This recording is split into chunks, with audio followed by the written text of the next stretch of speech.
So magandang umaga guys. Ayan. Hinihimay-himay natin tong isasangag natin. Dahil ano pala to, hindi siya bigas. Ito yung corn rice na sinasabi nila. Yung bigas mais. Yung mga, ito yung kanin ng mga taga Visayas yata. Yan sa bandang Sarangani, ganyan. Dito sa atin, bihirang kumakain ng ganito. Bali nabili pala namin to sa may SM.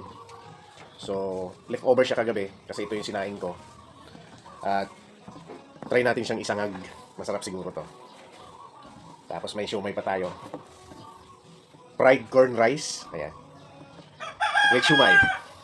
So, tara, luto na tayo.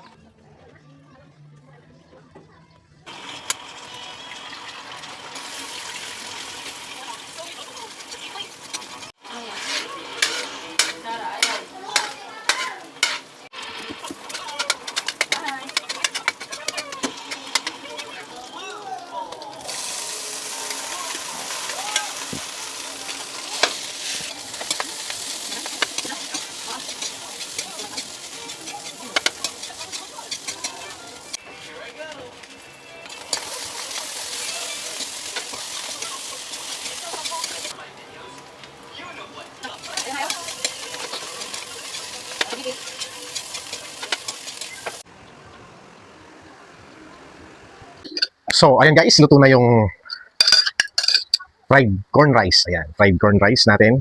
Yung puti-puting nakikita nyo, itlog yan. So, kakain na tayo ng ating fried corn rice. Bango niya. Nakakamoy bawang. Tapos meron tayong, ang tawag dito, siomay. Siomay tayo. Siomay. Tapos meron tayong sausawan na maanghang na chili oil at saka tuyo at kalamansi. So tara, kain na tayo.